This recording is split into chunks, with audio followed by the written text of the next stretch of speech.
Vamos lá para a leitura da palavra de Deus. Salmo 1, quem achou, diga amém. Amém.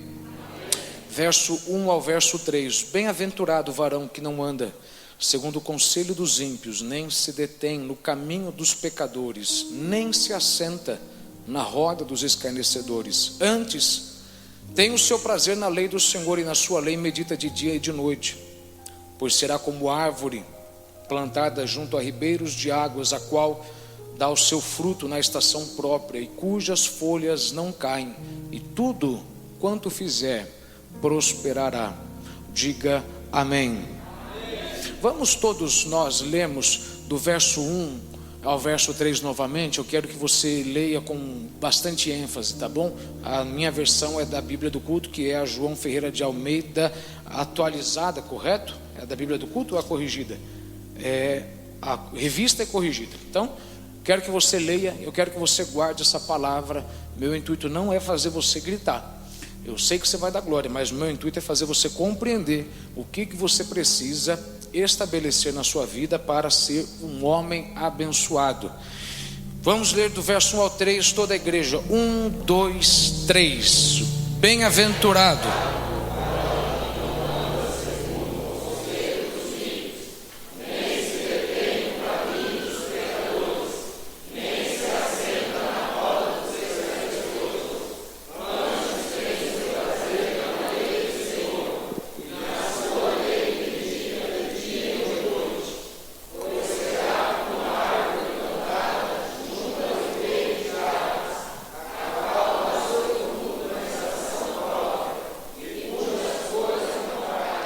E tudo quanto fizer prosperará. Nosso Deus e amado Pai, eu te agradeço pelo privilégio de mais uma vez o Senhor me conceder essa rica oportunidade de ministrar ao teu rebanho e de apacentá-lo, Senhor, e neste instante compartilhar com eles aquilo que o Senhor colocou no meu espírito, aquilo que o Senhor tem compartilhado comigo, Senhor, já ao longo de alguns dias e algumas semanas, para que nós possamos, Senhor, vivemos o teu melhor, para que nós possamos viver os teus sonhos, os teus planos, pois os teus planos, os teus sonhos, os teus pensamentos são maiores do que os nossos, e são pensamentos de paz, de vida e não de morte. E eu te agradeço, Pai, na convicção de que o Senhor trará a mudança para alguém aqui nesta noite. Tenho a convicção de que alguém hoje há de receber a resposta que veio buscar, e por isso eu já te agradeço de antemão, mesmo o Senhor fazendo depois, mas na certeza que tu farás algo maravilhoso, em nome de Jesus. E quem pode, diga amém. Tome o seu assento em nome de Jesus.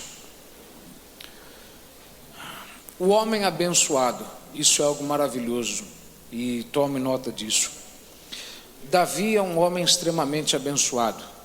Davi, sem sombra de dúvidas, é um dos homens mais abençoados de toda a Bíblia Sagrada.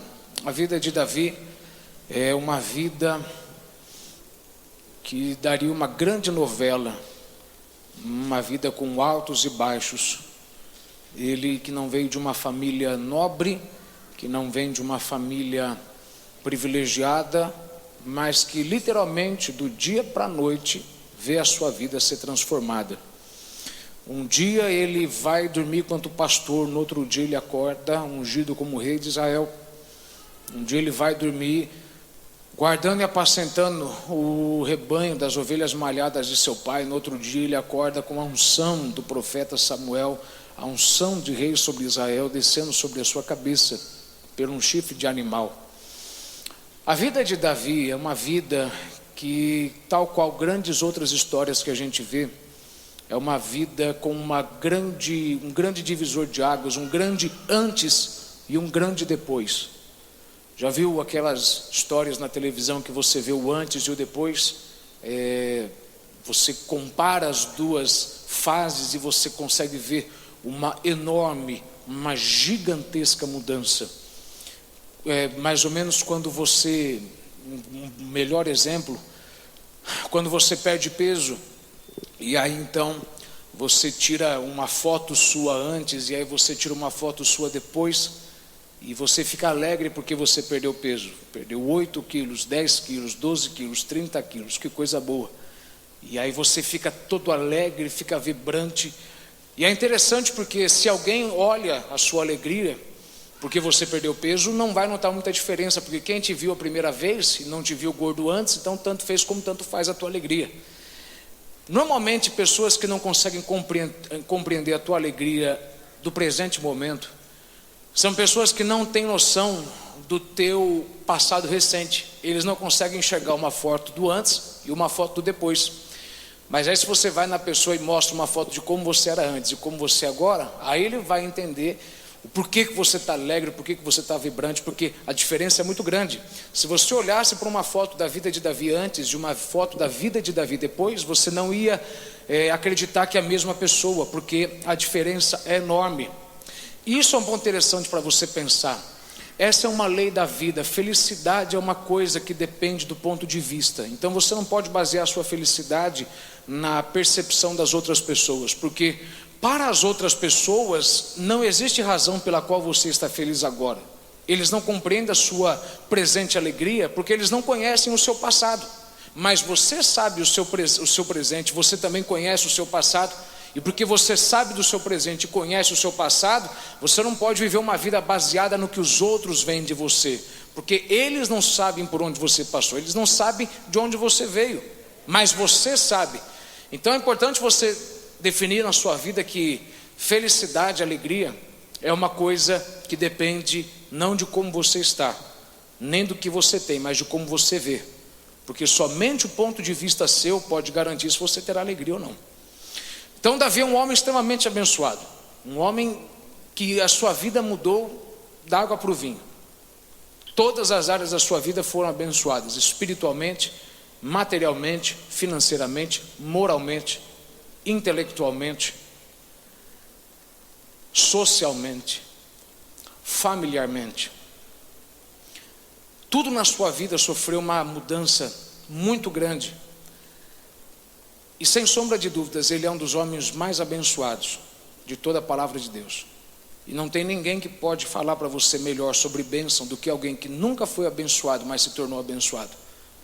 Porque quem não era, mas se tornou, ele vai saber te dizer o que você deve fazer, o que você não deve fazer, o que você deve se preocupar, o que você não deve se preocupar.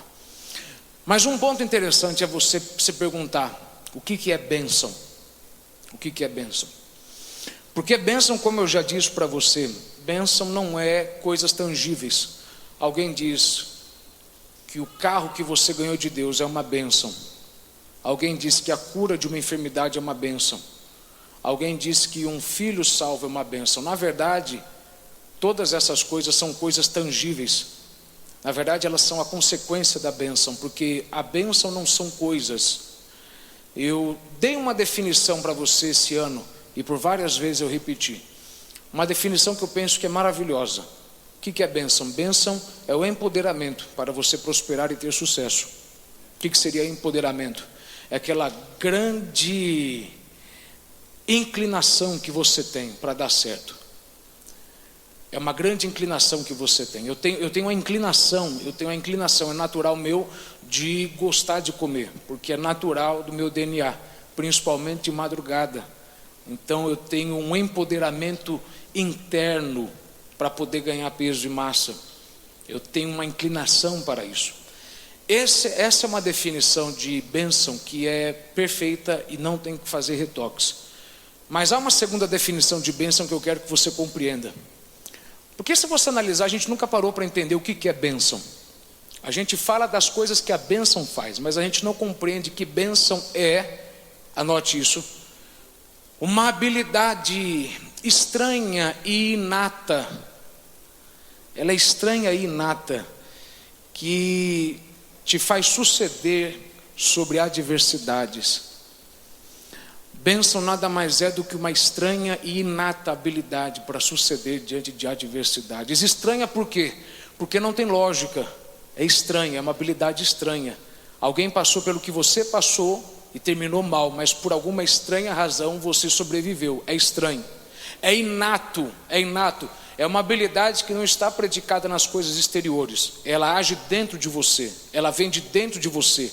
Ela está enxertada em você. Nada pode tirar isso de você. Somente você pode tirar isso de você mesmo.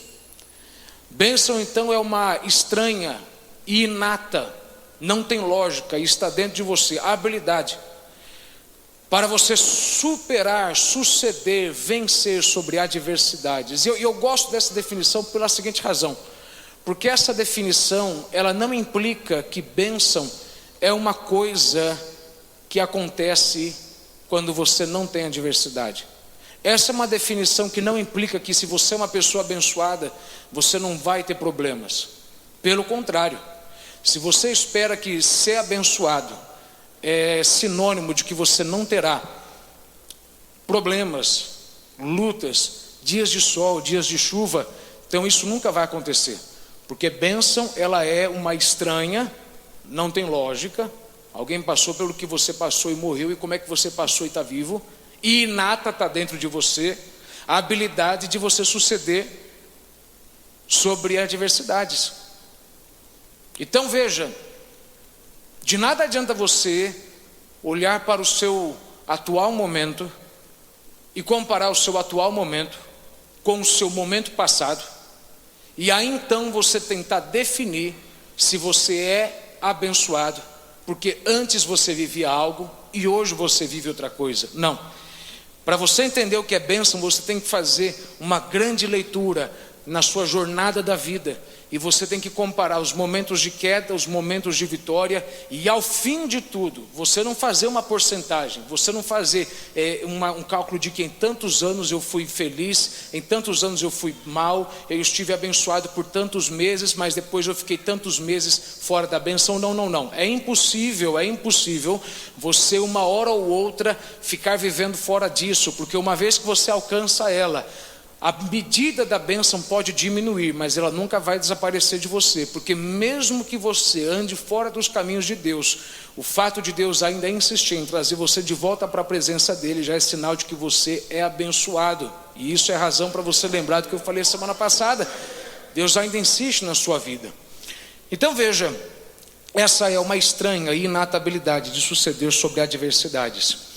Quando que você sabe que você é abençoado? Não quando você vê tudo dando certo, não quando você vê tudo no azul, não quando você vê que o vermelho não existe mais na sua conta bancária, mas quando você consegue enxergar que adversidades vieram, lutas vieram, crises vieram, e de alguma forma estranha, você teve a habilidade de superar todas elas, e no fim de tudo você ficou de pé.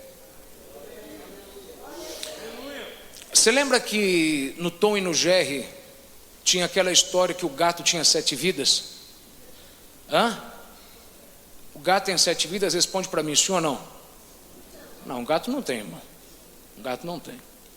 A gente diz que o gato tem 7 vidas por uma coisa interessante. Se você joga o gato de 6, 7 metros de altura, objetivamente, ele vai cair de pé. Ele não vai cair de costas, ele não vai aterrissar de cabeça, ele vai aterrissar de pé. Veja, eu tenho convicção, eu tenho plena certeza que você não tem 7 vidas. Eu tenho certeza disso. Mas existe na vida de algum de vocês, da mesma forma que tem no gato, uma estranha e inata habilidade de que toda vez que a vida te jogou no chão, você caiu de pé. E isso eu chamo de bênção. A vida te jogou no chão e você caiu de pé. Roubaram você e você caiu de pé. Tempos bons vieram e você caiu de pé. Tempos ruins vieram e você caiu de pé. Planejaram contra você algo que deveria ter te matado, mas no fim de tudo você caiu de pé. E você caiu de pé não porque você é bom, não porque você é maravilhoso, mas porque existe uma estranha, não tem lógica, e inata, está dentro de você. Porque quando você não tinha, você era. Quando você tinha, você era. Quando você estava por cima, você era. Quando você estava por baixo, você era. Uma inata habilidade de você suceder diante de adversidades. Toda vez que a vida te jogava no chão, você aterrissava sobre a ponta dos seus pés. Não quer dizer que você não se machucou, não quer dizer que talvez você não torceu uma pata, não torceu uma unha, não quebrou uma unha, não machucou um dedo. Mas no fim de tudo, mesmo sangrando, mesmo com um braço torcido, mesmo com um pé torcido, mesmo um pouco machucado, mesmo um pouco cansado, mesmo um pouco abatido, mesmo um pouco sem força, você garantiu que você iria terminar o fim da luta, o fim da adversidade de pé. Diga para alguém do seu lado, se você sabe que é para você que eu falei, diga: eu sou abençoado, irmão. Eu sou abençoado. Se você visse o que eu já passei e como eu terminei de pé, você ia garantir que eu sou abençoado. Eu sou um gatinho. Eu sou abençoado. Aliás, uma coisa interessante, e anote isso, eu quero que você guarde isso. Bênção, assim como maldição, é uma palavra que não diz concernente ao início, nem ao meio, mas ao fim da coisa. Entenda isso. Entenda isso. Você tem que anotar isso, porque se você não anotar isso, você nunca vai compreender como que você tem que viver uma vida abençoada. A palavra bênção, tal qual maldição. O que é maldição? Maldição é um empoderamento para o fracasso. Você está inclinado para o fracasso. Há uma grande propensão em você para você fracassar, não é? Eu garanto para você que se eu tentar pular do 10º andar e voar, eu vou estar amaldiçoado, eu vou estar empoderado para fracassar. Eventualmente eu vou me estourar no chão e morrer. A palavra maldição, tal qual bênção, elas nunca se referem ao início, nem ao meio, mas ao fim da coisa. Você sabe que você é amaldiçoado ou abençoado não por como você começa, nem por como você está no meio, mas por como você termina. Então não diga para mim que você está em maldição se você ainda não viu o teu fim. Então não diga para mim que você não é abençoado se você não viu o fim, porque é só no fim que você pode dizer se houve bênção ou houve maldição. Quer ver que interessante? Jesus amaldiçoou a figueira, sim ou não? No momento em que ele amaldiçoou, o que aconteceu com ela? Nada. Ela continuou do mesmo jeito, bonitinha, brilhando, com folhas. No outro dia, quando eles passaram por lá, ela havia se secado e murchado. Não aconteceu no início, eles não viram o meio, mas no fim eles viram a maldição. Lembra quando Deus disse para Adão e para Eva: no dia em que comeres o fruto da árvore, morrereis? Pergunta que eu te faço: quando eles comeram, o que aconteceu com eles? Nada. Estavam lá, não aconteceu nada. Aparentemente, porque a gente sabe eles morreram no espírito, não no físico. Aparentemente a palavra não fez efeito, mas uma hora a palavra faz efeito. Porque veja, bênção e maldição dizem sobre o fim da coisa, não é sobre o início da coisa. Por exemplo, Deus diz para o dizimista que aquele que não traz o dízimo para a casa do Senhor, ele será amaldiçoado com maldição. E aí você vê na igreja pessoas que não dizimam e aparentemente tudo na vida delas está bom, né? Carro está lá, carro novo, casa nova, viajando. Só que cedo ou tarde, uma hora a maldição virá. Vai ter que devolver o carro, vai ter que devolver a casa, vai ter que parar de gastar. Porque bênção e maldição nunca dizem concernente ao início, mas concernente ao fim. Davi foi um homem que por diversas e diversas vezes caía. Por diversas e diversas vezes ele errava. Ele cometia erros graves. Ele envergonhava a si mesmo, ele envergonhava a sua família, ele envergonhava a Deus. Mas no fim de tudo ele terminava de pé. Por quê? Porque bênção não diz como você começa, bênção não diz como você caminha no meio, mas bênção diz como você vai terminar. Então olhe para alguém e diga para essa pessoa profeticamente: não diga nada até você ver chegar o seu fim, irmão. Enquanto você não vê chegar o fim, não diga que Deus não está te abençoando. Enquanto você não vê chegar o seu fim, não diga que você está em maldição. É muito perigoso você dizer no meio do seu fim, sendo que você ainda não chegou lá. Não deu prazer para o diabo ouvir de você que você não se sente abençoado. Porque veja, Deus nunca garantiu que ser abençoado seria algo que faria você se sentir abençoado 24 horas por dia, 7 dias por semana, 365 dias por ano. Não. O início talvez ia ser difícil, o meio talvez ia ser um pouco conturbado, mas o fim.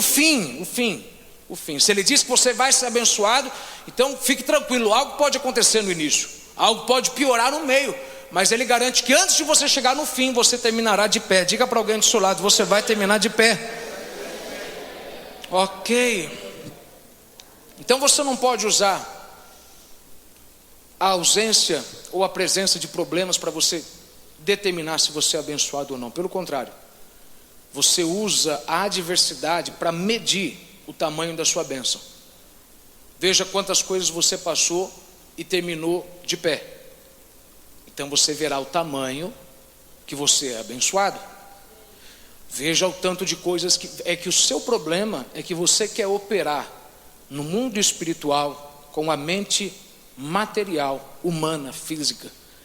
Você quer entender e agir no mundo espiritual e nada que não for liberado no espiritual é liberado no material. Nada do que for liberado no espiritual pode ser preso no material. Se liberou no espiritual, tem que ser liberado no material. Por isso que muitos de vocês não estão prosperando, porque você quer ver algo solto com seus olhos físicos que você não soltou com seus olhos da fé. Você não prospera no seu dinheiro primeiro você prospera no seu espírito. Toda bênção, ela naturalmente, e ela tem a sua essência espiritual. Efésios 1, Ele nos abençoou com todas as bênçãos espirituais nas regiões celestiais.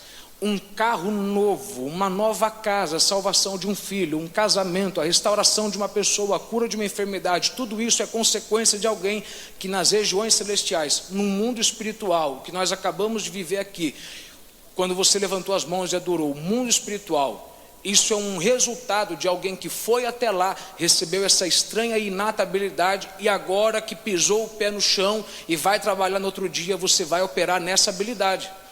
Quem entende isso, diga amém. Então toda a bênção, ela é espiritual na sua essência. Primeiro você prospera no seu espírito, para depois ver a sua carteira encher. Primeiro você prospera no seu espírito, para depois você ver o seu corpo ser curado. Primeiro você prospera no mundo espiritual, para que depois você venha ver a libertação e a materialização no mundo físico. Então entenda isso.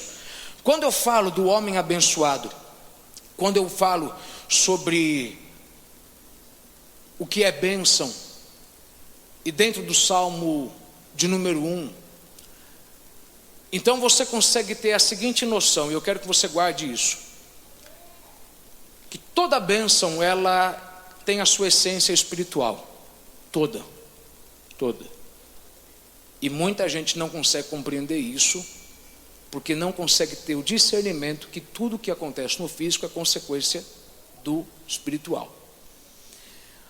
Só que da mesma forma que tudo é liberado no espiritual, existem algumas coisas que você precisa efetuar para que no espiritual algo seja liberado, e aí então você venha viver a materialização no físico. Porque o salmista, ele diz aqui 4 coisas. Quantas coisas eu disse? Mas veja a ordem disso aqui. As 3 primeiras coisas são espirituais.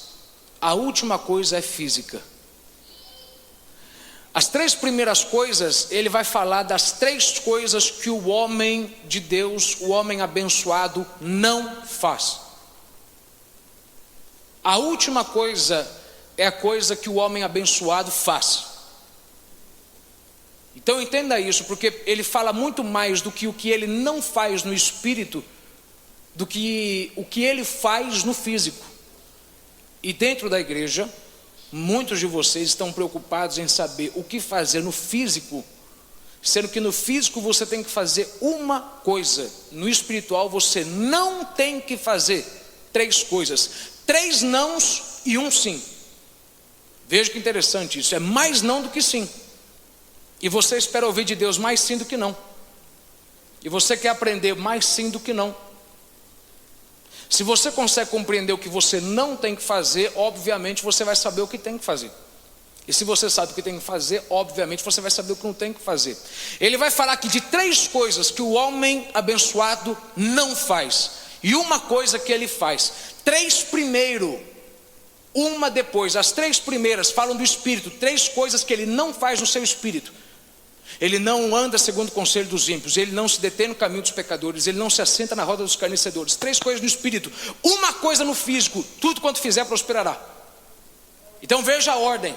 Primeiro o espírito, 3 coisas no espírito, depois o físico, uma coisa no físico. Enquanto você não compreender que Deus sempre vai exigir mais do espírito e menos do físico, porque eu lhe garanto, se você faz mais no espírito, quando você tiver que fazer no físico, não vai ser tanto. Por isso que muita gente não compreende que pobreza não é uma questão de você trabalhar, riqueza não é uma questão de você trabalhar muito, porque muita gente que soa muito é pobre. Porque não é o que você faz no físico, mas é uma coisa no físico para 3 coisas no espírito. Meu Deus, eu acho que alguém entendeu isso aqui.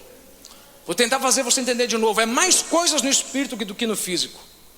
Então eu te garanto, você diz assim: eu não consigo vir na igreja porque eu estou trabalhando demais, eu não consigo vir na igreja porque eu estou me dedicando demais. Maravilha, você não pode inverter a ordem. São 3 coisas que você não pode fazer no espírito para fazer uma coisa boa, certa no físico.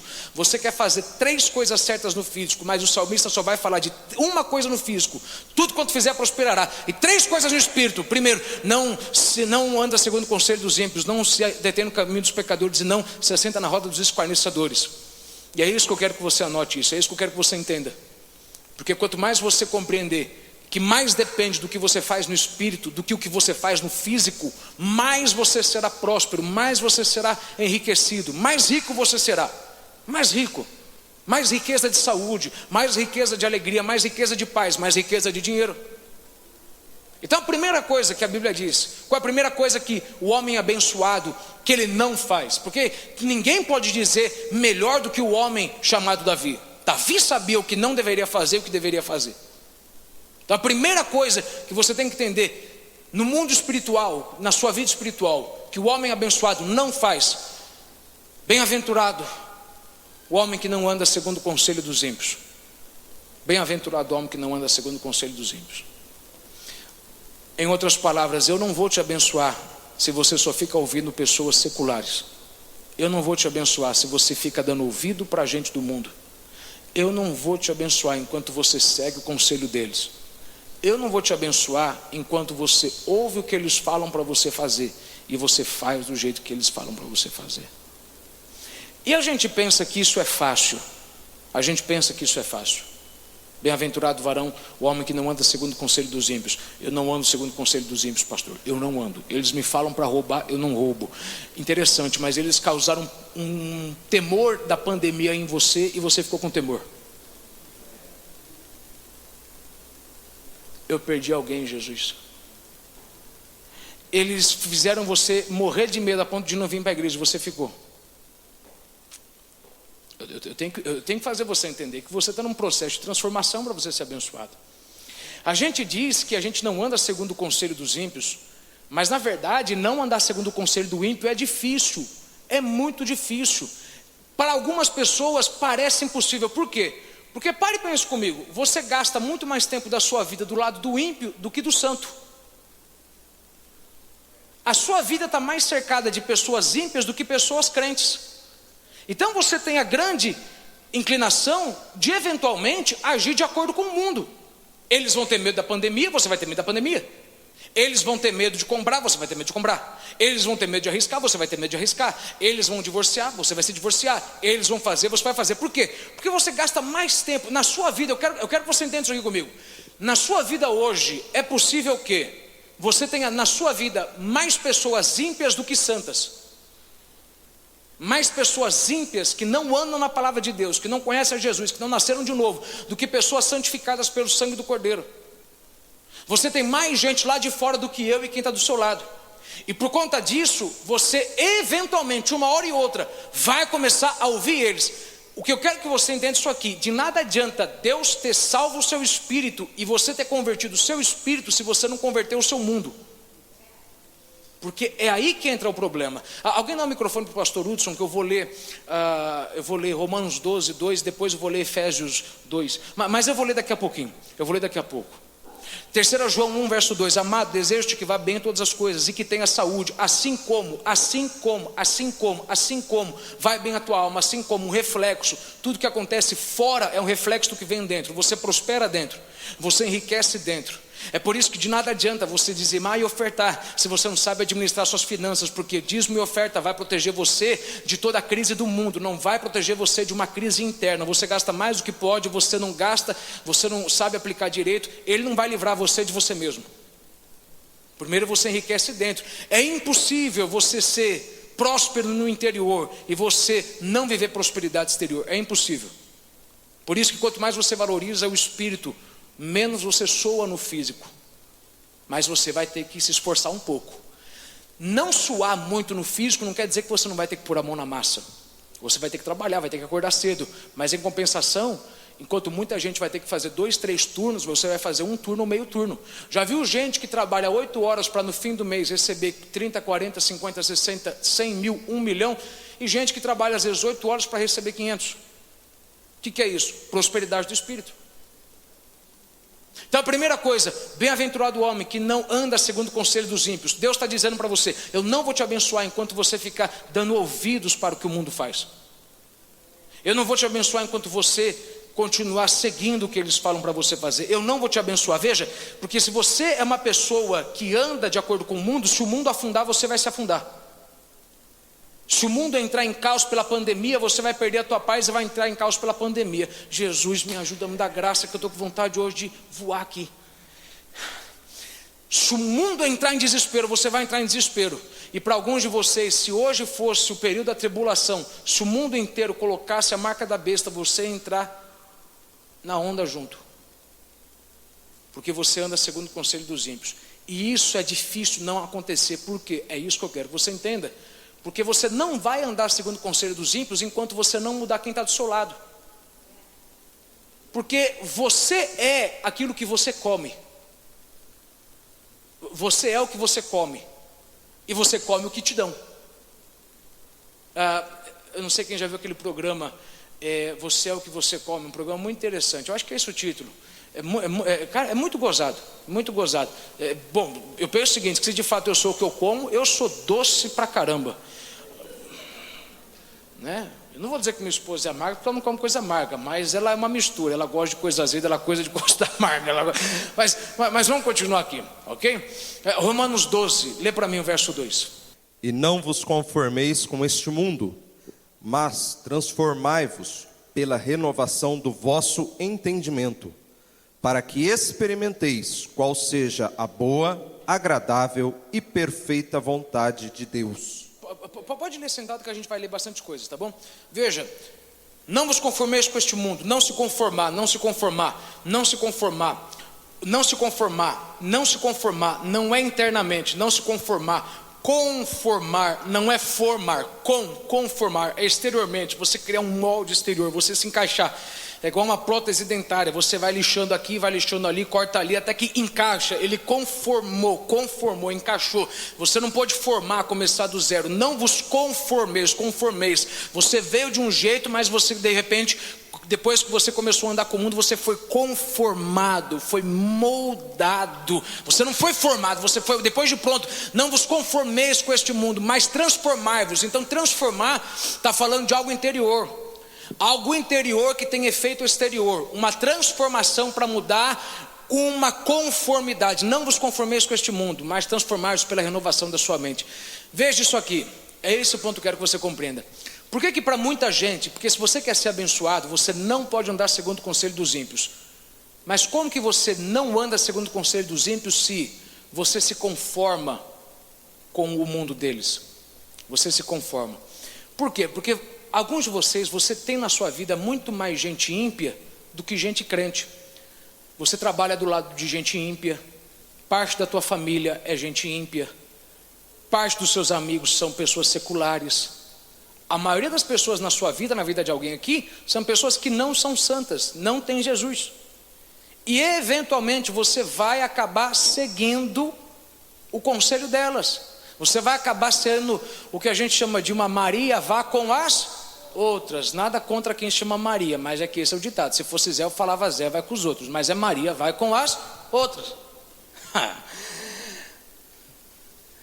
E isso é complicado porque eu quero que você pense isso comigo. Pense isso comigo. Porque você é alimentado pelo seu mundo. O que está à sua volta te alimenta. E aí eu entro num embate, por quê? Porque eu, quanto teu pastor, eu tenho, se você vem uma vez na semana na igreja, eu tenho uma horazinha só, para ter que acabar com 55 horas, colocando 8 horas de sono, 8 horas de trabalho, em 7 dias da semana. Não é isso, você trabalha 7 dias, mas vamos colocar, eu tenho que ter em uma hora a habilidade de vencer 55 horas onde o mundo inteiro falou no teu ouvido. Alguém agora entendeu. Eu tenho que em 1 hora vencer a incredulidade que 55 horas colocou em você. 55 horas de jornal, de CNN, de Globo News, de Bandeirantes, de Covid-19, de desemprego, de relatório, de patrão. E isso se você vem uma vez por semana, irmão. Pergunta que eu te faço: é injusto ou não é você querer cobrar de mim um resultado em 1 hora, sendo que eu tenho que lutar contra 55 na sua vida? É difícil. Eu tenho que em 10 minutos fazer você entender sobre dízimo e oferta, mas se você ficou 55 horas ouvindo o mundo dizer para você: não gasta, não compra, não entrega, é desperdício, papapá. Então é complicado para mim mudar você em 1 hora contra 55. É complicado. É 1 hora só que eu tenho que tentar. Eu tenho que tentar arrancar de você toda a podridão que o mundo inteiro bombardeou em você. Aí você tem que entender como é que você tem que ter misericórdia do teu pastor. O pastor não pregou bem hoje. Irmão do céu, não, é que na verdade eu falei numa outra sintonia, uma sintonia mais alta espiritual. É que você passou 55 horas da semana numa sintonia baixa, e eu passei 55 horas da minha semana preparando para poder falar 1 hora com você numa sintonia alta, numa frequência alta.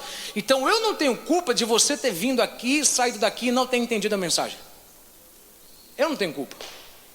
Eu não tenho culpa de você vir para cá e você sair daqui e você não prosperar na sua vida. Então você vê, você é alimentado pelo teu mundo. A maioria de vocês, tudo na sua vida é gente ímpia. Seus amigos só são ímpios. Você tem mais amigos fora da igreja do que dentro da igreja. E isso é complicado, por quê? Porque isso vai te levar a agir como eles. E se você age igual a eles, você não pode ser abençoado. Porque o homem abençoado, ele não anda segundo o conselho dos ímpios. Não anda segundo o conselho dos ímpios. Não anda segundo o conselho dos ímpios. Você tem que você não pode se conformar, se moldar em volta dele. Você tem que ser transformado. É algo interno. É como um processo da metamorfose. A borboleta, ela vira externamente algo que na verdade se iniciou dentro. Era uma lagarta, mas o processo da metamorfose arrancou de dentro a grande inclinação, o grande potencial que ela tinha para descobrir suas asas. Então você tem que responder para mim uma coisa: as pessoas que andam à sua volta, com quem você convive, no seu trabalho, fora, porque se você não consegue fazer amizade dentro da igreja, você não... vou ficar quieto aqui, porque é complicado. Agora você entende por que a gente quer que você se envolva na igreja. Porque quanto mais você tiver mais gente ímpia na sua vida do que gente justa, você nunca vai conseguir compreender e nunca vai conseguir viver a dimensão espiritual do que a gente prega para você. Porque você vai andar de acordo com o que eles falam. Porque por 55 horas da semana você ficou ouvindo eles, para ficar 1 hora na semana ouvindo eu. Quando você vem 1 hora. Se você é um crente top, quando você vem 2 horas, hoje e quarta-feira. Veja, é esse o processo da metamorfose. A lagarta, ela se prende, e no momento que ela se prende, ela começa aquele processo de dentro para fora. As pessoas à sua volta, o que elas estão influenciando? Asas em você ou lagarta em você? Elas te influenciam a você descobrir o que você tem de melhor, ou a permanecer pior do jeito que você já está. Porque com quem você anda determina como você será. Você é o que você come. Quer ver que interessante? Você entra na faculdade de medicina como aluno, você sai de lá como médico. Por quê? O que eles fizeram? Te deram uma injeção para você se transformar em um médico? Não. Eles enfiaram em você um monte de livro para você comer. E você comeu um monte de livro, se alimentou de um monte de livro. E tudo aquilo que você se alimenta, você se torna. Se você lê demais sobre ciências, eventualmente você vai se tornar um cientista. Se você vê demais jornal, eventualmente você vai andar de acordo com a preocupação do jornal. Se você lê demais desgraça, eventualmente você vai andar de acordo com o pânico. Então você é tudo aquilo que você come. E tudo aquilo que você come, basta você olhar o que está à sua volta. Quer ver um ponto interessante? Eu tenho um amigo meu que ele vive falando assim: é mesmo? Rapaz, é mesmo? Eu fiquei com ele uns dias. Quando eu fui ver, eu estava igualzinho ele. É mesmo? Você entendeu onde eu quero chegar? É mesmo? Pastor Oséias Santos aqui de Sumaré, na nossa igreja, ele tem um costume: pastor, diante de Deus, é mesmo aconteceu? Pastor, diante de Deus. Eu fico com ele 2 horas, eu já começo a falar: minha esposa, você me ama, eu te amo, diante de Deus. diante de Deus. Por quê? Porque você alimenta. Veja, fé vem pelo ouvir a palavra de Deus. Quanto mais você recebe de fora coisas boas, melhor você opera dentro de você. Então veja, por isso que é difícil você não andar segundo o conselho dos ímpios, porque se você não começa a mudar, a converter o seu mundo, de nada adiantou a sua conversão do espírito, porque aí entra um outro problema. Qual que é o problema? Quando Jesus me salvou, Ele não salvou a minha mente, Ele salvou o meu espírito, mas a minha mente continuou com problemas. Ele salvou o meu espírito, Ele vai salvar o meu corpo, mas a minha mente está sendo salva. Quando a gente diz o seguinte, Ele me transformou, eu já não sou mais o mesmo, irmão, em partes, em tese, não é bem assim não, porque o seu espírito não é mais o mesmo, o seu espírito foi vivificado, você nasceu de novo, você agora tem um espírito xerocado igual a Deus, seu espírito está ligado em Deus, mas tem uma parte em sua chamada alma, o centro operacional, o centro de gestão das suas emoções, como você se sente, como você reage, tudo aquilo que acontece para você, você reage para aquilo de acordo com a sua memória, com a sua alma. Por quê? Porque quando algo acontece com você, a sua memória, a sua mente, a sua alma vai reagir de uma forma que você costuma reagir, porque lá atrás aconteceu a mesma coisa com você, e você lá atrás gritou quando pisaram no teu calcanhar. Então se pisaram no teu calcanhar agora, se pisaram no teu calo agora, você vai gritar da mesma forma, porque está na memória. Essa parte Jesus não mudou, Ele está mudando. É por isso que você tem que ouvir a palavra de Deus, porque essa parte entre arrancar os seus pensamentos ruins, os seus costumes ruins e colocar coisas boas, essa parte Ele não salvou, irmão, Ele está salvando. Ele está ainda adaptando, Ele está mudando. Ele ainda está começando. E esse é o conflito. Por quê? Porque nesse instante é onde você começa a compreender que se você não muda tudo que está fora de você, a transformação dentro não vem, e você não vai andar segundo Deus quer que você ande. E porque você não anda conforme a palavra diz que você tem que andar, você não pode ser abençoado. Porque bem-aventurado é o varão, é o homem que não anda segundo o conselho dos ímpios, ele anda de acordo com o que Deus quer. Se Deus mandou ter fé, ele vai ter fé, não vai ter medo. Mas como que você pode ter fé e não ter medo se você anda 55 horas por semana do lado de gente medrosa? E você vem 1 hora na semana me ouvir falar para você de fé. Como? É difícil. Se não for pelo Espírito Santo de Deus, é impossível. Se não for por algo sobrenatural que entra em você e arranca em 1 hora, em 55 minutos, o trabalho de 55 horas em vão é o que eu fizer. Por isso que de nada adianta eu vim pregar para você se você não leu a tua Bíblia na semana inteira, se você não orou a semana inteira, se você sequer teve um momento com Deus a semana inteira, porque é impossível o Espírito Santo achar lugar aí em você, espaço para poder arrancar 55 horas de medo e de frustração e te trazer em 1 hora a palavra de confiança. Vá. É complicado isso. Lembra no filme do Robocop? Robocop, quando via alguém, aparecia na mente dele várias opções: mata, chuta, soca, manda embora. É exatamente com você a mesma coisa. Você está diante de uma situação, de um problema, e aparecem várias opções na sua frente. Por quê? Porque essas opções Jesus não mudou. Ele está mudando. Por isso que a gente tem que vigiar, irmão, quando a gente prega, porque às vezes fica assim, ele não está dando glória, grita, fala, e eu falo: Jesus, tem misericórdia. Efésios 2, vamos lá, só para a gente poder caminhar para o fim. E vos vivificou, estando vós mortos em ofensas e pecados, e em outro tempo andaste segundo o curso deste mundo. Veja, só uma pausa. E vos vivificou, estando vós mortos em ofensas e pecados. Ou seja, no instante em que você aceitou a Jesus como seu único e suficiente Salvador, Ele vivificou, Ele fez novo de novo um espírito que estava morto. Ele vivificou. O seu espírito estava morto no pecado. Ele vivificou essa parte. Uma parte que em outro tempo ela andava de acordo com o curso deste mundo. Veja isso aqui. Quando Ele te salvou, Ele não tirou você do mundo, Ele só mudou você do curso do mundo. O mundo andava nessa direção, e você andava nessa direção, o seu espírito morto pelo pecado, Adão e Eva, você pecava e não sentia mal, você não tinha peso na consciência quando queria cheirar, fornicar, adulterar, porque era natural para você. Mas quando ele vivificou o seu espírito, mesmo não mudando a sua mente, agora o seu espírito quer fazer o bem, o seu espírito quer agradar a Deus. Então ele não tirou você do mundo, ele não tirou você da rodovia, ele só mudou você de curso. Agora eles estão vindo de lá para cá e você está indo de cá para lá. Isso é beleza, bonito. A gente entende isso. A gente anda na contramão. O problema é que pouca gente anda na contramão. Ele foi salvo, mas aparentemente ele não foi salvo, porque ele foi vivificado de uma coisa que na verdade não mudou o curso dele. Diz que aceitou Jesus, mas continua andando segundo o conselho dos ímpios, continua fazendo o que fazia, e ele tem alegria disso. Ele se alegra, ele se alegra. Veja, eu não estou dizendo que quando você aceita Jesus você nunca mais peca. Pelo contrário, quando você aceita Jesus, quando seu espírito é vivificado, você fica com peso na consciência quando peca. Você fica com peso na consciência. É só você parar para ver. Enquanto você estava no mundo, pecar não te fazia mal. Agora que você peca, você se sente mal. Por quê? Porque a ausência de conflito na sua vida gerava a comprovação da falta do novo nascimento. A presença de conflito, a presença de tentação. Irmão, é simples, você não pode tentar quem já está no mundo.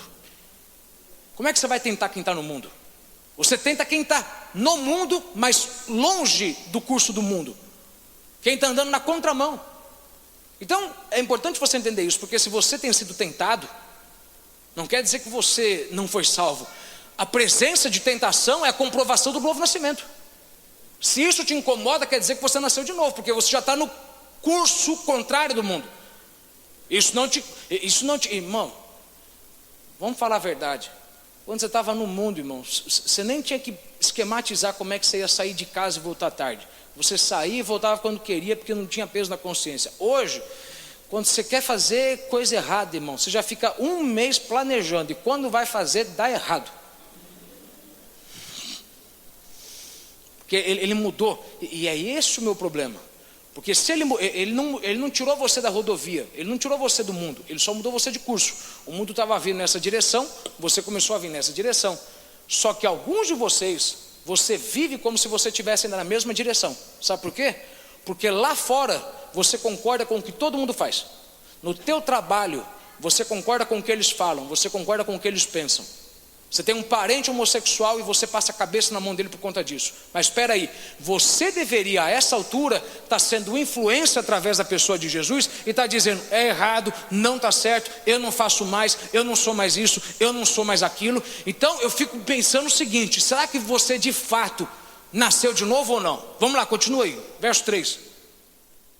Dentre os quais todos nós também antes andávamos nos desejos da nossa carne. Aliás, volta para o 2, que ainda tem uma coisa interessante aí. Sim. Em que noutro tempo, continua do em que noutro tempo. Em que noutro tempo andaste segundo o curso deste mundo, segundo o príncipe das potestades do ar, do espírito que agora opera nos filhos da desobediência. Veja isso aqui. Em que noutro tempo andaste segundo o quê? O curso deste mundo, segundo o príncipe das potestades do ar, Satanás, príncipe das potestades do ar, Satanás, as esferas celestiais, as regiões celestiais, o ar, ele habita no ar, ele domina o ar, por isso que você vê furacões e tornados, ele habita lá, ele age lá, ele move lá. Ele determina o curso deste mundo, das regiões celestiais. Ele determina, o mundo vai ser assim, e você andava de acordo com ele. Mas veja o que a Bíblia diz, no espírito da desobediência. No espírito. Não é apenas que você pecava e você errava porque você estava dentro de um sistema criado por Satanás, porque Satanás cria o sistema padrão do mundo, ele cria a configuração padrão. Não apenas isso. Você pecava porque você estava debaixo de um espírito de desobediência. Por que espírito? Porque tudo aquilo que é espírito é persuasivo. Vou dizer de novo até você entender. Toda vez que você vê a Bíblia dizer espírito da desobediência, espírito daquilo, espírito quer dizer de persuasão.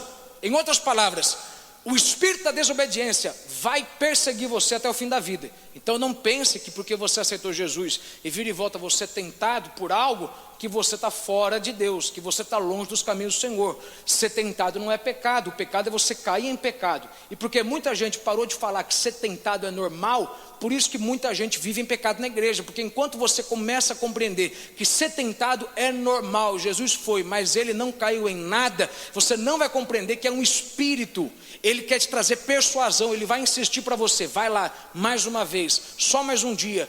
Semana que vem você se conserta, semana que vem você começa do zero, semana que vem você entra em dia com Deus. Ninguém está vendo, é uma persuasão. Do outro lado, o Espírito que vivificou o seu espírito, ele está insistindo, vamos lá, continua, vale a pena, não desanima. Você já está há 1 mês sóbrio, você já está 2 meses sem mentir, você já está 3 meses sem se masturbar, você já está há 4 você já está 4 meses longe da mentira.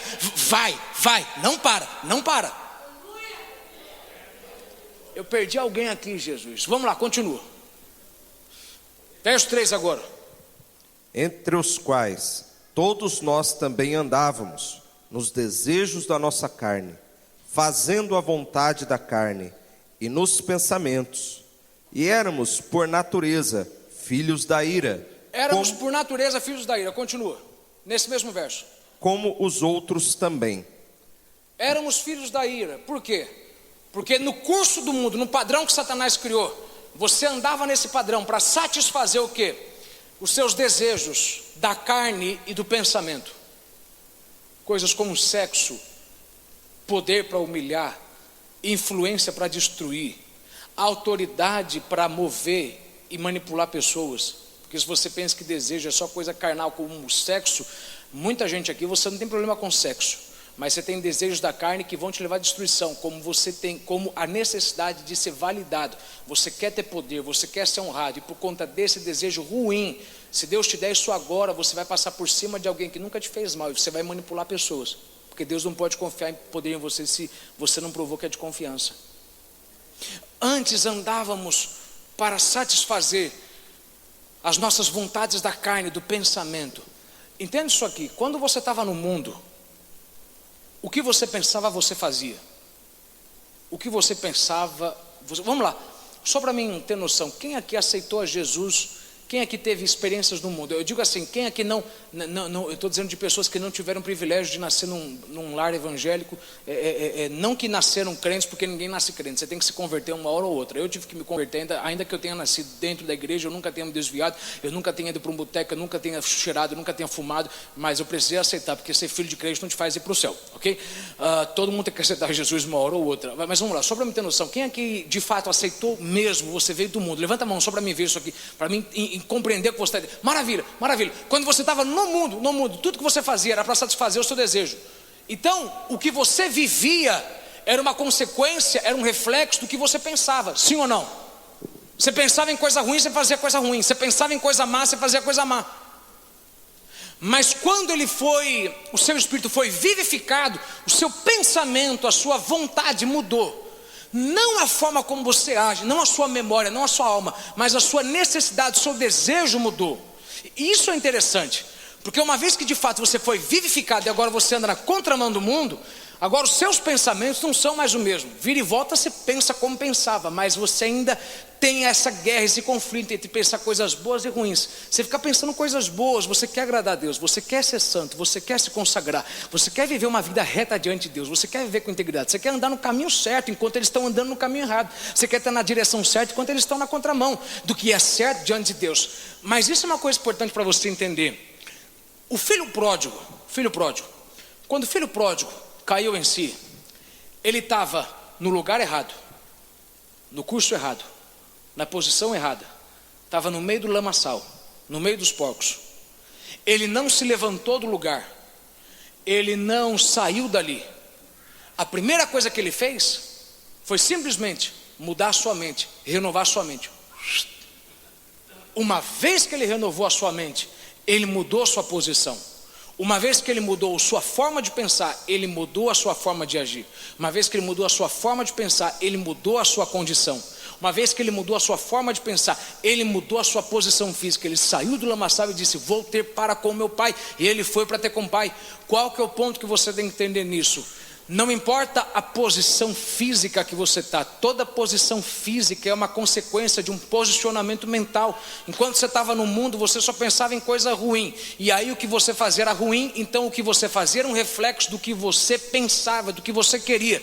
Mas hoje, quando você começa a pensar em coisas boas, em coisas maiores, em coisas insondáveis, em coisas de vida e de paz, quando você começa a entender que você tem que alimentar a sua mente com coisas de paz, com coisas de vida, automaticamente tudo fora de você começa a ser conformado, começa a ser mudado, alterado de acordo com as transformações que houveram dentro. Como pensou no seu coração, assim é. Ele não foi para casa para dizer eu sou filho do pai.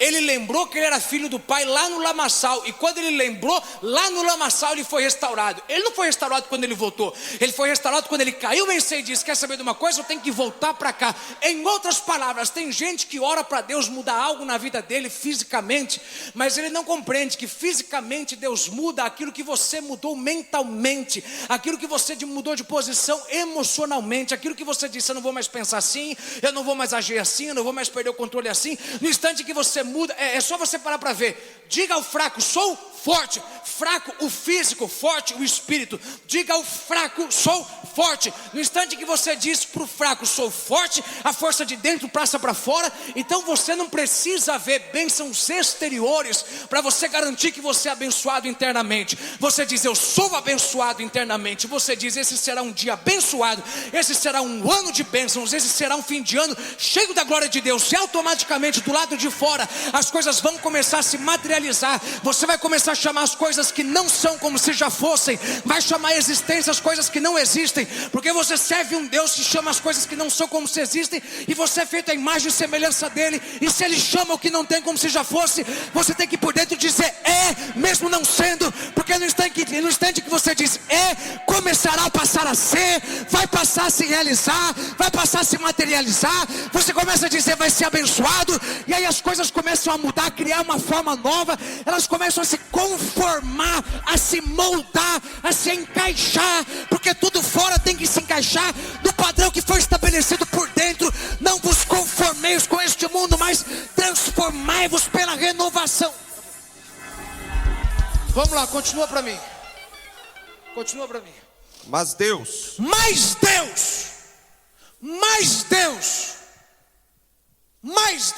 diga para alguém do seu lado: mas Deus. Veja, você tem que pôr um mas no teu problema. Mas Deus. O que o apóstolo Paulo quer dizer isso aqui? Não importa o tanto que você errou, não importa o tanto que você perdeu, não importa a sua inclinação para o mal, não importa quantas vezes você caiu, você tem um Deus que é o quê? Riquíssimo em misericórdia. Em outras palavras, diga para o seu problema: eu sei que eu estou mal, meu pai ficou mal, meu pai faliu, eu estou falido, mas Deus é rico em misericórdia. Ele tem em abundância aquilo que eu preciso para poder sair dessa. Ele tem misericórdia para mim vencer, Ele tem misericórdia para mim sobreviver, Ele tem misericórdia para mim.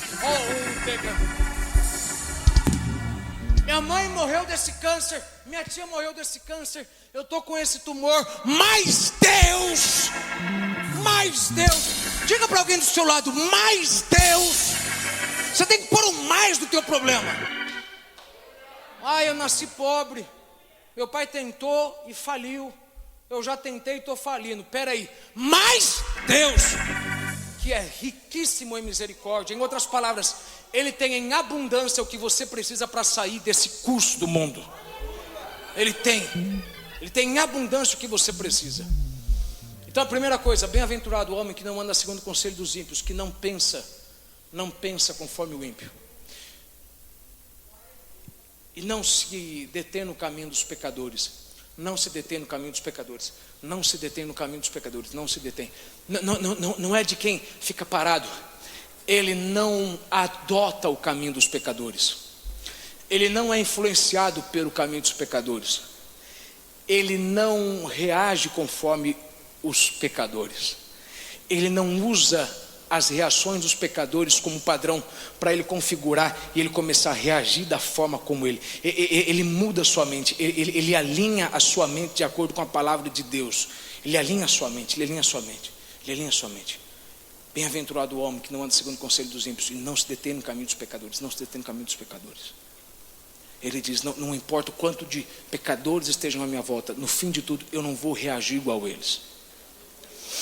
Eu não vou agir igual a eles. Eu não vou. Eu decidi que para mim ser abençoado, eu não vou pensar como você pensa, e ao mesmo tempo eu não vou agir como você age. Eu não vou andar no seu caminho. Eu não vou fazer dos seus meios os meus meios. Mas aí tem gente que não consegue compreender que mudar de caminho é uma coisa tão possível para mim e para você quanto para qualquer outro. Porque veja, caminho. Se você está muito tempo num caminho, é difícil você querer mudar dele.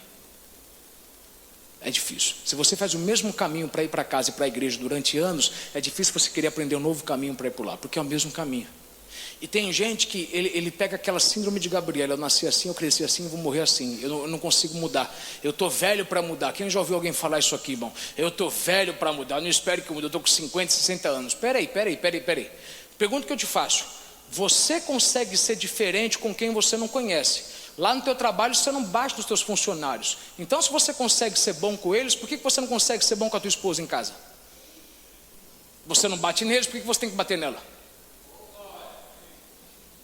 Eu só quero que você entenda isso. Você consegue ser educado com todo mundo que você não conhece. Bom dia, bem-vindo à loja, posso te ajudar com alguma coisa? Com quem você conhece, você é um animal. Só falta dar patada. Aliás, patada já deu, só falta ferragem. Não. Você entendeu, né? Então isso eu quero que você entenda. A questão de mudar não é que eu não consigo. Não, você não muda porque você não quer, irmão. Bem-aventurado o homem que não anda segundo o conselho dos ímpios. Ele não faz isso, ele não pensa como ele. Segundo, não se detém no caminho dos pecadores. Ele não toma os meios dos pecadores. Terceiro, nem se aceita na roda dos escarnecedores. Eu já deveria ter terminado, mas posso continuar aqui para terminar? Diga amém. Se dissesse não, eu terminava do mesmo jeito. O problema é teu, né, meu? Nem se detém, nem se assenta na roda dos escarnecedores. Escarnecedores, zombadores. Ele não se assenta na roda dos zombadores. Ele não se mistura com quem é zombador, com quem tem uma vida amargurada. Porque eu vou lhe garantir uma coisa: toda pessoa zombadora, ela zomba com a boca de uma amargura que ela tem no coração. Você quer ver só? Todo mundo que zomba de crente pode procurar. Em algum momento da vida dele ele ficou com amargura porque ele quis ser crente. Ele tentou buscar algo de Deus, mas porque ele não conseguiu ser e ter o que a gente tem, ele ficou revoltado e hoje ele zomba da gente. Esses crentes só quer dinheiro, só quer dízimo. Maravilha, você vai pro bar de stripper lá e você vai o quê? Achar o quê? Que ela quer você? Ela quer o teu dinheiro, cara. Só quer dinheiro. Todo mundo que zomba, a zombaria com a boca é o sinal de uma amargura no coração. Então, em outras palavras, ele não se mistura, não se assenta, ele não interage com quem vive uma vida amargurada, com quem tem amargura, com quem vive amargurado com um problema passado. Uma pessoa amargurada, porque ela não deu certo lá atrás, ela vai viver zombando de você. Ela vai viver dizendo: não adianta, eu já tentei e vai dar ruim de novo. Vou contar, vou ver quanto tempo que vai dar para dar errado. Ele zomba do que você faz. Agora veja, por que Saul tentou destruir Davi? Porque Saul era escarnecedor. Saul era um homem que zombava. Saul era um homem que zombava porque Saul tinha remorso, ele tinha amargura no coração. Ele perdeu a oportunidade dele lá atrás, ficou com amargura. Ele falou: agora que esse aí está vindo, eu vou fazer de tudo para ele não acabar. Rapaz, esquece, não dá certo não. Não dá certo não. Eu já fui por aí. O que eu quero que você entenda é isso. Uma pessoa amargurada é uma pessoa que vai zombar de você, e eventualmente você vai acabar vir e volta caindo na conversa dela, não entendendo que o que ela está falando para você, que não adianta, que não vai dar certo, ela fala porque ela já tentou lá atrás, não conseguiu, e ela não quer que vê você dar certo agora. Eu não quero, porque eu tenho amargura, eu não consegui, você não vai conseguir. Eu morri assim, vou morrer assim, você vai morrer assim também. Eu não tive, você não vai ter. Eu fiquei falido, você vai ficar. Você tem que ficar na mesma porcaria igual eu. Eu estou na desgraça. E veja, e pessoa amargurada, escarnecedor, zombador, é a pior pessoa que tem, porque ela vai tentar de tudo para te destruir. Fuja delas, elas são um perigo. Saul tentou destruir Davi porque Saul tinha uma vida, um coração amargo. Eu perdi a minha oportunidade. Também porque eu perdi minha oportunidade e ninguém vai dar certo naquilo que eu deveria ter dado certo. Eu não fui rei bom, então ninguém vai ser rei. Ninguém vai ser. Eu não quero que ninguém seja.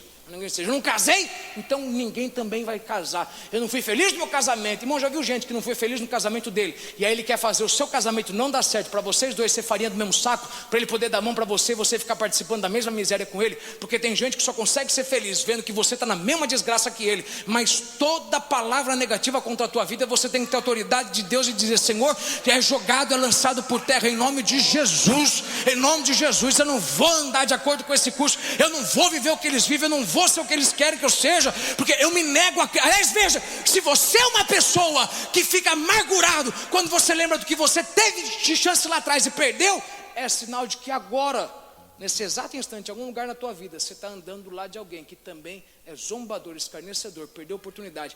E se você não vigiar, oh meu Deus, semana passada eu li Hebreus 12, verso 15: tendo cuidado de que ninguém se prive da graça de Deus, e de que nenhuma raiz de amargura brotando vos perturbe, e por ela muitos se contaminem. A amargura vai brotar no seu coração, mas ela vai contaminar os outros. Você vai ficar amargurado, mas quem vai sofrer as consequências são os outros, porque só porque você não deu certo lá atrás, você vai fazer agora de tudo para que ninguém tenha mais certo, e você vai virar um zombador, vai tirar sarro, e você vai debochar da fé dos outros. Quando alguém orar, você vai rir da cara dele. Quando alguém for numa igreja pentecostal, numa igreja cheia de Deus, você vai rir da cara dele, falar que ele é louco, falar que ele é idiota. Igual muita gente que você vê aí zombando da gente que é crente. Em algum momento eles tiveram uma decepção, porque não conseguiram alcançar uma coisa, e não alcançaram. E a gente que conseguiu alcançar, ou que está quase conseguindo. Então são 3 coisas que ele não faz. Primeiro, ele não anda segundo o conselho dos ímpios. Ele não pensa como ele. Segundo, ele não se detém no caminho dos pecadores. Ele não toma o caminho, ele não age da forma que os pecadores agem. Terceiro, ele não se assenta na roda dos escarnecedores. Ele não se envolve com gente que vive uma vida de amargura. Depois que ele diz as 3 coisas que o homem abençoado não faz, se você fizer essas 3 coisas, você começará a ter uma grande inclinação para ser abençoado. Aí ele vai dizer da uma coisa que o homem abençoado faz, uma só que ele faz, 3 coisas que ele não faz, e uma coisa que ele faz, 3 coisas que ele não faz no espírito, uma coisa que ele faz no físico.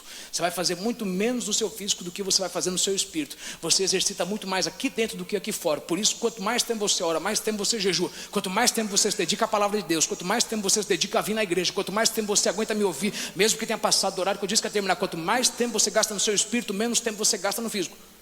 3 coisas que ele não faz no espírito, uma coisa que ele faz no físico. Antes dele dizer isso, o que ele faz no físico, ele vai dar uma característica de como que é a vida do homem abençoado. Como que é a vida do homem abençoado? Como que é? Verso 2 e 3: antes tem o seu prazer na lei do Senhor, e na sua lei medita de dia e de noite. Pois será como árvore plantada junto a ribeiros de águas, ao qual dá o seu fruto no seu tempo. Ou seja, o homem abençoado, ele não anda segundo o conselho dos ímpios, ele não se detém no caminho dos pecadores, ele não se assenta na roda dos escarnecedores. Isso ele não faz. E porque ele não faz isso, ele vive uma vida desse tipo. Antes ele tem o seu prazer na lei do Senhor, e nela medita de dia e de noite. Ele tem prazer na palavra do Senhor, e ele vive como o quê? Uma árvore plantada junto a ribeiros de água, a qual dá o seu fruto na sua estação, e as suas folhas não caem. Veja, dá o seu fruto na sua estação. Quando a gente lê isso aqui, a gente pensa de estabilidade, mas não está falando de estabilidade. O que está dizendo é o seguinte: o homem abençoado por Deus, ele vive dentro de um cenário que, se você olhar mais para o cenário do que para a promessa, você vai dizer, nunca vai dar fruto. Por quê? Porque o salmista escreve isso numa época onde o maior cenário era um cenário desértico, desertos e desertos e desertos. E aí no meio do nada você vê uma árvore plantada às margens de um ribeiro, de um riacho, de um riozinho. Se você olha mais para o quanto de areia tem, para o quanto de água tem, você vai valorizar mais o cenário, mais o lugar e menos a promessa. Você vai dizer, essa árvore nunca vai dar fruto. Por quê? Porque olha quanta areia, olha quanta sequidão, olha quanta aridez, olha o quanto de pouco de água. Mas a palavra de Deus é, o qual a seu tempo, na sua estação, dá o seu fruto. Em outras palavras, não fique olhando para o seu atual momento. Só porque você não deu fruto hoje, não significa que você não vai dar fruto amanhã. Você não pode olhar para o cenário, você tem que olhar para a promessa. A promessa é, está no meio de um lugar complicado, está no meio de uma situação ruim, mas no seu tempo certo dará fruto. Olha para alguém e profetiza para essa pessoa dizendo, espera pelo tempo certo, irmão. Espera Espera pelo tempo certo. Só porque não deu certo até agora não quer dizer que não vai dar certo depois. Espera pelo tempo certo. Os que esperam no Senhor seguirão. Os que esperam no Senhor renovarão suas forças, subirão com asas como a águia. O que eles farão? Correrão e não se cansarão, caminharão e não se fatigarão. Gálatas 6: não erreis, não vos deixeis. Deus não se deixa zombar, Deus não se deixa escarnecer. Tudo que o homem plantar, isso ele ceifará. Em outras palavras, se ele fez a promessa que vai dar fruto, vai dar fruto no tempo certo. Então não fique querendo apressar o tempo. É bom você viver tempo de inverno, porque se não fosse tempo de inverno, onde a seiva da árvore desce, se não fosse o tempo de inverno, onde a gente fica cansado e pensa em desistir, você nunca ia ter um momento na vida para poder sentar, reestruturar sua vida, tirar pessoas ruins, colocar pessoas boas, recuperar forças, replanejar, reestruturar. Então você tem que valorizar o inverno, tem que valorizar o outono quando as folhas caem, tem que valorizar a primavera, tem que valorizar o verão, porque tudo isso fará com que no tempo certo você dê o fruto prometido, independente da aridez do lugar em que você está. Então fique em paz, porque uma hora ou outra o fruto terá que chegar, uma hora ou outra você vai dar certo, uma hora ou outra você vai prosperar, uma hora ou outra Deus há de cumprir a promessa sobre a tua vida. Mas espere o tempo certo. Espere o tempo certo. A pior coisa é você ser abençoado o tempo todo.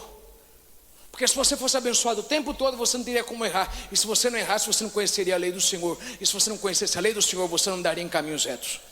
O salmista diz: foi bom me ter sido afligido, foi bom eu ter caído, foi bom eu ter me machucado, porque se eu não tivesse caído, obrigado Senhor pela época do inverno, obrigado pela época em que eu não tinha dinheiro, obrigado pela época, porque tem gente que só quer ter, mas a beleza em ter é quando você não teve, a beleza em poder é quando você não pôde, a beleza em você ser é quando você nunca foi. É por isso que você não entende o porquê que gente adora de uma forma diferente na igreja do que outros, porque uma verdadeira adoração nasce do coração de alguém que não teve, mas Deus fez ter, de alguém que não tinha, mas Deus deu, de alguém que não podia, mas hoje pode. E hoje você tem que dizer: se não fosse o Senhor que estivesse do meu lado, ora diga Israel,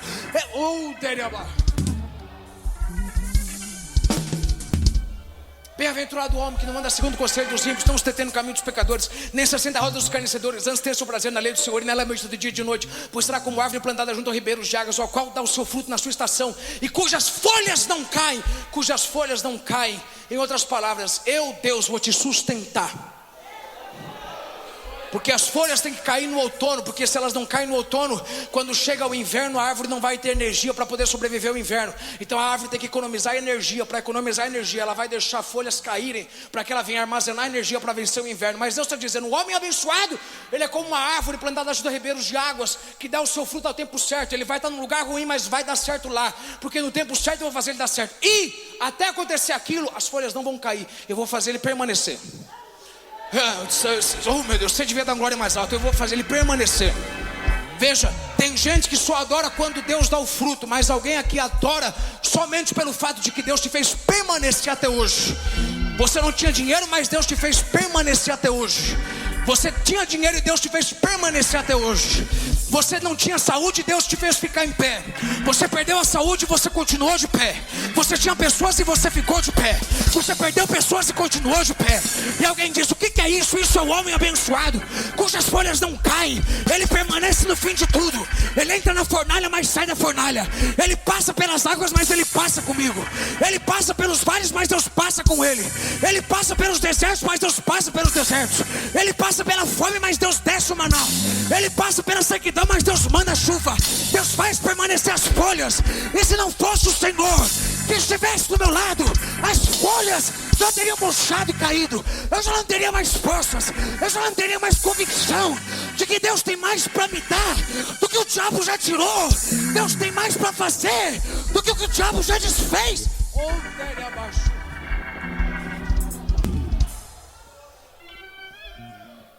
Essas são as características. Mas para mim terminar, Bem-aventurado o homem que não anda segundo o conselho dos ímpios, nem se detém no caminho dos pecadores, nem se assenta na roda dos escarnecedores. Antes tem o seu prazer na lei do Senhor, nela medita de dia e de noite. Pois será como árvore plantada junto a ribeiros de águas, no qual dá o seu fruto à sua estação, cujas folhas não caem. E tudo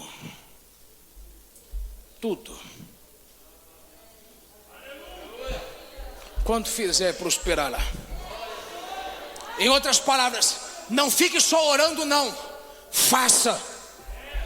Eu não posso prosperar o que você não faz. Eu não posso prosperar o que você só ora para ter. Faça.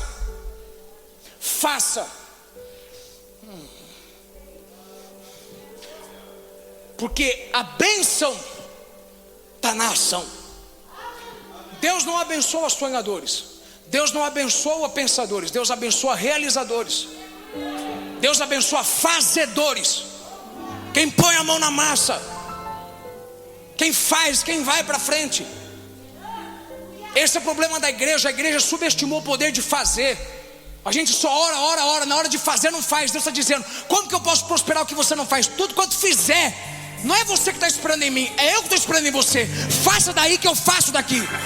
Por isso que eu disse, se você trazer o dízimo à minha casa, pode fazer prova de mim, porque se você traz daí, eu libero para você daqui para outra. E tudo quanto fizer prosperará. A maior parte dos milagres na Bíblia Sagrada, ela não ouve na oração, ela ouve no fazer. Olha, vocês querem que a muralha caia? Queremos. Dá 7 voltas durante 7 dias. No 7º dia dá mais 7 voltas. Depois de tudo grita, faça aí que eu faço daqui. Vai no Jordão, mergulha 7 vezes. Está cansado? Vai para lá e volta a pescar de novo. Se você tentou pescar a noite inteira e não deu certo, faça. Tem coisas na sua vida que não está prosperando porque você tem orado demais, feito de menos. Deus não pode prosperar o que você não faz. Deus não vai abençoar uma empresa que você não abriu. Deus não vai fazer dar certo uma compra que você não assinou e não fechou o contrato. Deus não vai te dar dinheiro para poder pagar a parcela se você não assinou o contrato da compra. E não creu que Deus vai te prover o dinheiro para você pagar o do mês que vem, se você deve dinheiro só para dar entrada. Eu estou pregando para alguém.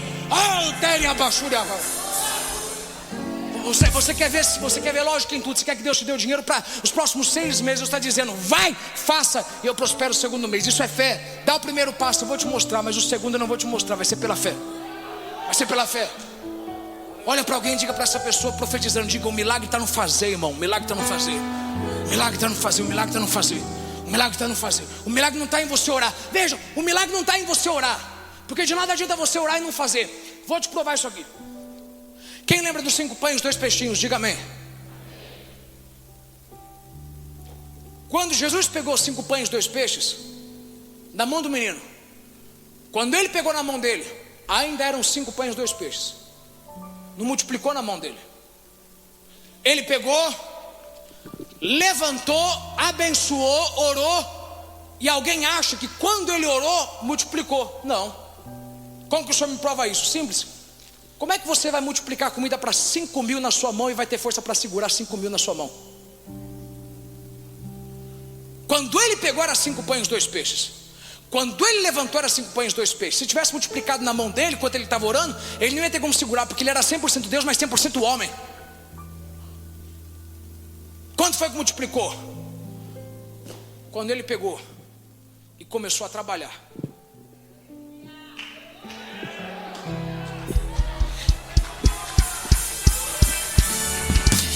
Olha para alguém para mim terminar e diga, se você trabalhar nisso, Deus vai prosperar. Se você trabalhar nisso, Deus vai fazer dar certo. Mas Deus está dizendo, vai com tudo. Não segura apenas uma parte, não. Se dedique por inteiro. Se dedique por inteiro. Esse é o teu problema. Você não cai de cabeça, mas você esquece que a mulher do fluxo de sangue, ela teve que entrar de cabeça, porque a Bíblia vai dizer no grego original que ela dizia constantemente para si, se eu tocar na orla das suas vestes, serei curada. Se eu tocar na orla das suas vestes, serei curada. Se eu tocar na orla das suas vestes, serei curada. Se eu tocar na orla das suas vestes, serei curada. O teu problema é esse. Você diz uma vez e para porque não deu certo. Mas Deus está dizendo, vai a segunda, vai a terceira, vai a quarta, vai a quinta, vai a sexta. Eu não vou prosperar uma coisa que você não está disposto a tentar uma, tenta 2, tenta 3, mas vai nessa tua força de Deus. Eu vou tirar 1.000, depois vou tirar 2.000, depois vou tirar 3.000, vou tirar 32.000, e quando ficar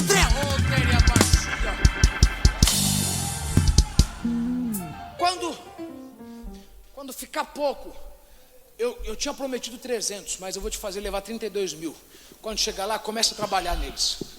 Esse grupo vai para lá, esse grupo faz isso, e lá está Jesus quebrando. Mas quanto mais ele quebra, mais ele multiplica.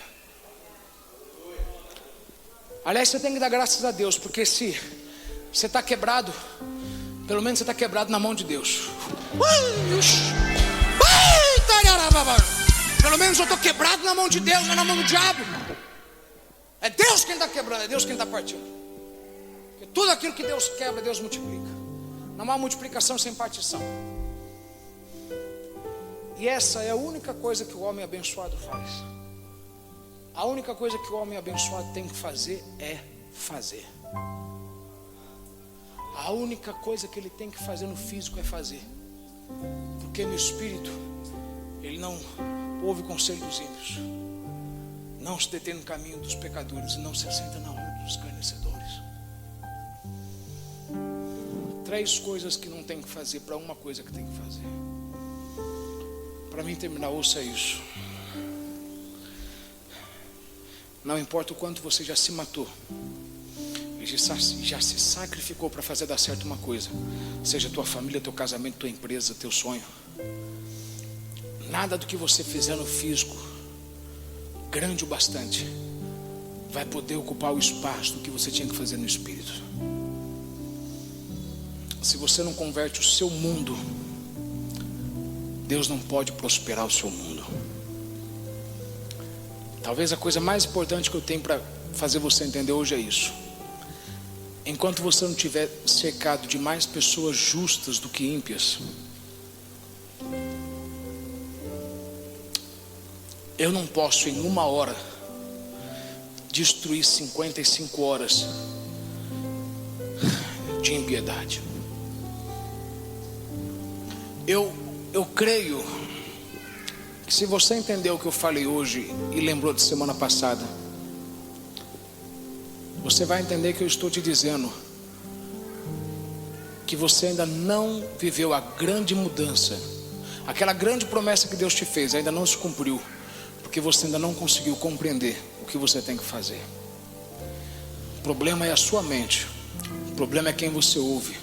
O problema é com quem você interage. O problema é o que você faz apenas aqui e não faz aqui. Você ora demais por uma coisa e na hora de fazer não faz. Cuidado. O homem abençoado, ele é equilibrado entre o espírito e a carne. Ele sabe o que são coisas do espírito para ser feitas e coisas da carne. Carne, aquilo que soa, que sangra. Vá trabalhar. Acorde cedo. Converse, chame, negocie, trate, confronte. Tudo isso é o que o homem abençoado faz. Fiquem em pé em nome de Jesus. Você pode dar um aplauso bem forte a Jesus por isso?